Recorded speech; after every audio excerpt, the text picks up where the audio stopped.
wabarakatuh. Semangat pagi anak-anakku sekalian.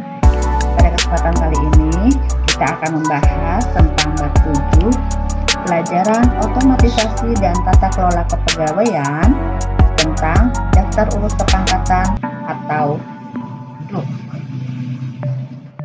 Pada bab 7 kali ini kita akan membahas tentang pengertian pangkat jabatan dan golongan, jabatan administrasi, fungsional, dan jabatan pimpinan tinggi. Kemudian nanti kita akan mempelajari tentang prosedur kenaikan pangkat dan jabatan dan pembuatan DUK serta kriteria penetapan DUK. Nah, apa sih pangkat, jabatan, dan golongan tersebut? Pangkat, menurut Kamus Bahasa Indonesia, pangkat itu adalah tingkatan dalam jabatan kepegawaian. Berdasarkan Peraturan Pemerintah Nomor 11 Tahun 2017 tentang Manajemen Pegawai Negeri Sipil, pangkat adalah kedudukan yang menunjukkan tingkatan jabatan berdasarkan kesulitan, tanggung jawab, dampak, dan persyaratan kualifikasi pekerjaan yang digunakan sebagai dasar penggajian. Sedangkan jabatan, menurut Kamus Besar Bahasa Indonesia, jabatan adalah pekerjaan atau tugas dalam pemerintahan atau organisasi menurut Peraturan Pemerintah Nomor 11 Tahun 2017 tentang Manajemen Pegawai Negeri Sipil, bahwa jabatan adalah kedudukan yang menunjukkan fungsi, tugas, tanggung jawab, wewenang, dan hak seorang pegawai aparatur sipil negara dalam suatu satuan organisasi. Sedangkan golongan dalam bidang kepegawaian, golongan atau grade adalah tingkatan atau level jabatan yang disusun didasarkan pada berat ringannya tugas dan tanggung jawab jabatan-jabatan di dalam suatu organisasi atau perusahaan. Nah, di sini ada pertama itu jabatan administrasi. Jabatan administrasi adalah sekelompok jabatan yang berisi fungsi dan tugas yang berkaitan dengan pelayanan publik serta administrasi pemerintahan dan pembangunan.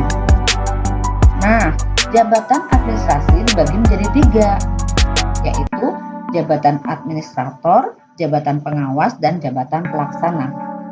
Jabatan administrator adalah jabatan yang tugasnya memimpin kegiatan pelayanan publik serta administrasi pemerintahan dan pembangunan. Contohnya, Kabag atau kepala bagian, Kasubdit atau kepala subdirektorat.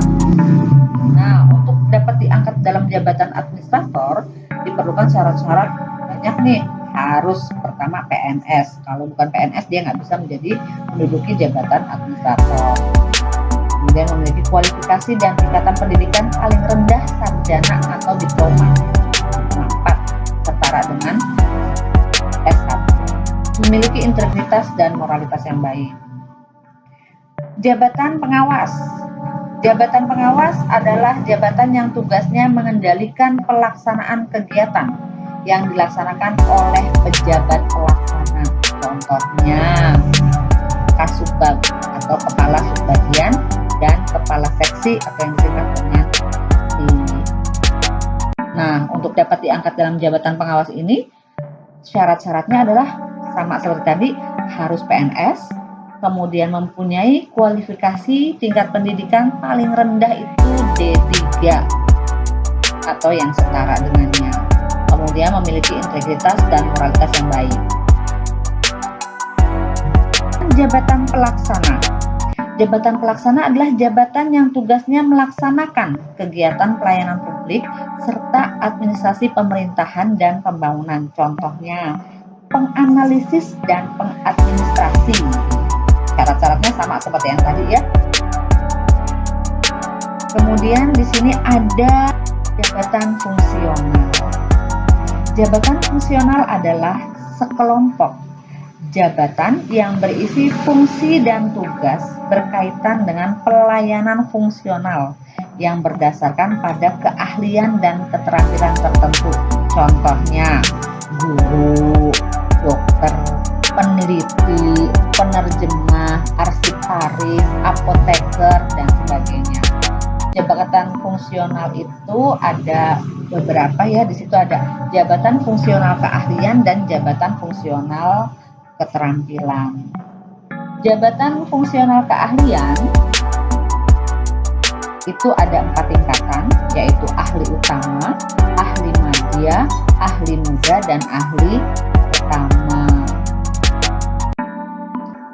Kemudian untuk yang jabatan fungsional keterampilan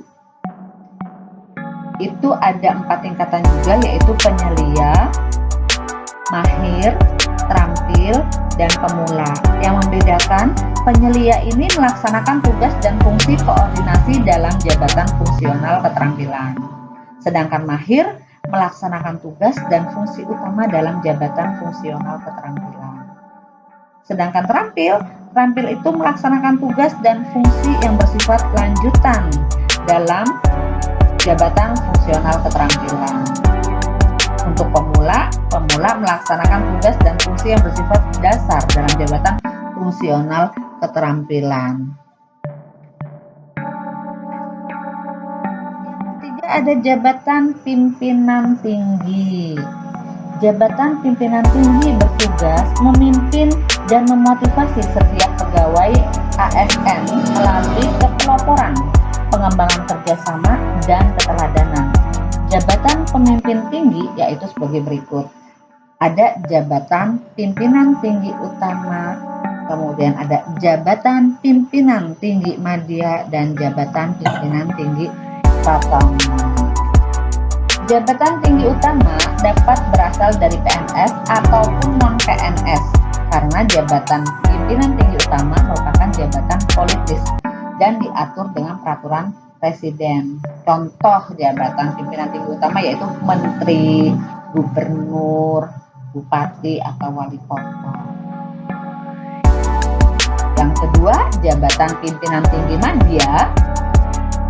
Jabatan pimpinan tinggi madya dapat diisi dari kalangan PNS ataupun non-PNS juga. Contohnya, sekretaris jenderal, dirjen atau direktur jenderal, staf ahli, kepala biro, dan sekretaris daerah. Yang ketiga itu ada jabatan pimpinan tinggi pratama. Jabatan pimpinan tinggi pratama hanya dapat diisi dari kalangan PNS saja.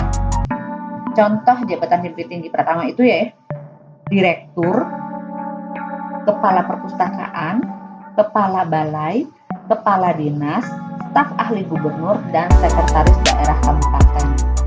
Ini syarat-syaratnya untuk menjadi jabatan pimpinan tinggi. Syaratnya 1, memiliki kualifikasi pendidikan paling rendah S1 atau D4. Yang kedua, memiliki kompetensi teknis, kompetensi manajerial, dan kompetensi sosial kultural sesuai standar kompetensi jabatan yang ditetapkan. Kemudian memiliki pengalaman jabatan dalam bidang tugas yang berkaitan dengan jabatan yang akan diduduki secara kumulatif. Paling sedikit 5 tahun. Nah, sekarang bagaimana prosedur kenaikan pangkat dan jabatan? Dalam Undang-Undang Nomor 5 Tahun 2014 tentang ASN, diikuti peraturan-peraturan yang akan mengatur pelaksanaan kegiatan-kegiatan lain di bidang kepegawaian, termasuk prosedur kenaikan pangkat dan jabatan pegawai. Di sini, berdasarkan peraturan pemerintah nomor 12 tahun 2012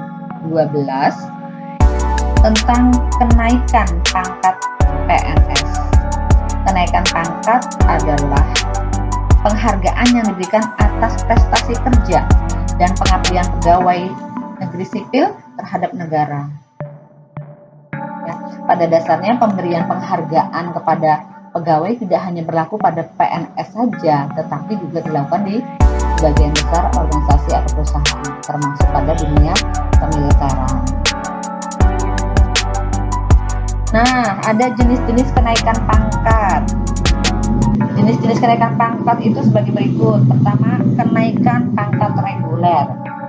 Kenaikan pangkat reguler itu sebagai berikut. Kenaikan pangkat berdasarkan penghargaan. Jadi diberikan kepada pegawai sipil yang memenuhi syarat yang ditetapkan tanpa terikat pada jabatan. Nah, kenaikan pangkat reguler juga ada yang diberikan kepada PNS yang tidak menduduki jabatan struktural atau jabatan fungsional tertentu. Kemudian ada kenaikan pangkat diberikan sampai dengan pangkat tertinggi sesuai dengan ijazah yang dimiliki. Ya. Kenaikan pangkat pilihan. Kenaikan pangkat pilihan itu sebagai berikut. Kenaikan pangkat pilihan berdasarkan kepercayaan dan penghargaan yang diberikan kepada PNS atas prestasi kerjanya.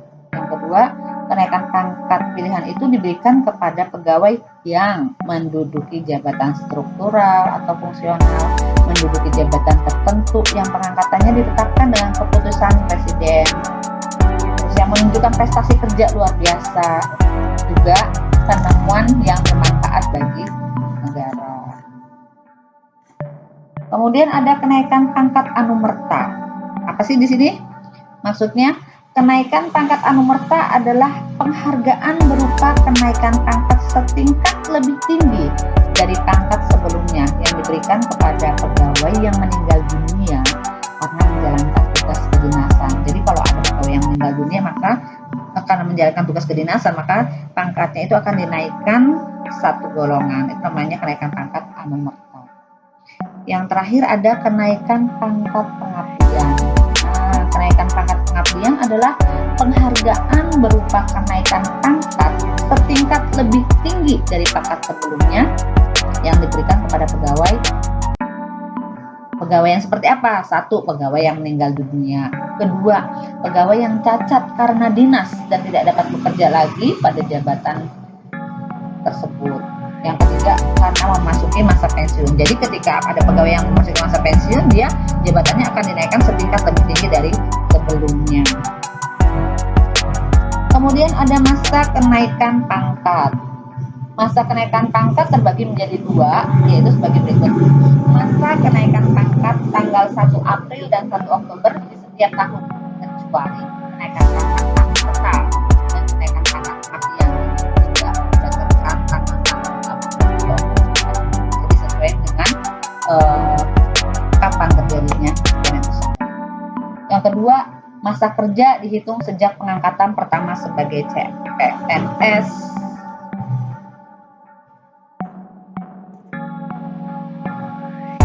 Prosedur kenaikan pangkat. Kita lihat di sini ada prosedur kenaikan pangkat ya. Nah, kenaikan pangkat di sini harus sesuai dengan kelengkapan administrasi kenaikan pangkat itu apa saja yang dibutuhkan. Yang pertama, kelengkapan administrasi kenaikan pangkat untuk yang reguler. Untuk yang reguler di sini dibutuhkan fotokopi SK terakhir, fotokopi SKP atau sasaran kerja pegawai dalam 2 tahun terakhir, ada fotokopi ijazah terakhir, kemudian fotokopi sah surat perintah tugas belajar bagi pegawai yang melaksanakan tugas belajar dan sebelumnya tidak menduduki jabatan struktural atau jabatan fungsional tertentu. Yang terakhir ada surat penugasan yang dipekerjakan atau diperbantukan di luar instansi induknya bagi yang tidak menduduki jabatan struktural atau jabatan fungsional tertentu. Yang kedua, kelengkapan administrasi kenaikan pangkat pilihan pegawai. Itu syarat-syaratnya sama seperti tadi, fotokopi SK terakhir, fotokopi SKP dalam 2 tahun terakhir, dan penetapan kredit yang asli bagi pegawai yang mempunyai jabatan fungsional tertentu. Yang ketiga, ada kelengkapan administrasi kenaikan pangkat pilihan pegawai yang menduduki jabatan tertentu yang pengangkatannya ditetapkan dengan Kepres atau keputusan Presiden. Syarat-syaratnya fotokopi SK terakhir sama dan SKP dalam 2 tahun terakhir sama. Yang keempat itu ada kelengkapan administrasi kenaikan pangkat pilihan pegawai yang menunjukkan prestasi kerja yang luar biasa baik. Jadi syarat-syaratnya fotokopi SK terakhir, Yang kedua, tembusan keputusan yang ditandatangani asli oleh pejabat pembina kepegawaian tentang penetapan prestasi kerja luar biasa lainnya. Dan yang terakhir, fotokopi SKP dalam 1 tahun terakhir. Yang terakhir, ada kelengkapan administrasi kenaikan pangkat pilihan pegawai yang menemukan penemuan baru yang bermanfaat bagi negara. Syarat-syaratnya yang harus ada: fotokopi SK terakhir, salinan sah keputusan tentang penemuan baru yang bermanfaat bagi negara atau badan atau lembaga yang ditetapkan oleh Presiden, dan fotokopi SKP dalam 1 tahun terakhir.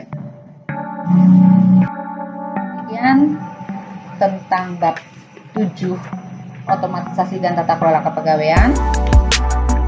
Silahkan kalian untuk mengerjakan tugas berikutnya di Google Form yang sudah Ibu sediakan. Terima kasih atas perhatiannya. Assalamualaikum warahmatullahi wabarakatuh.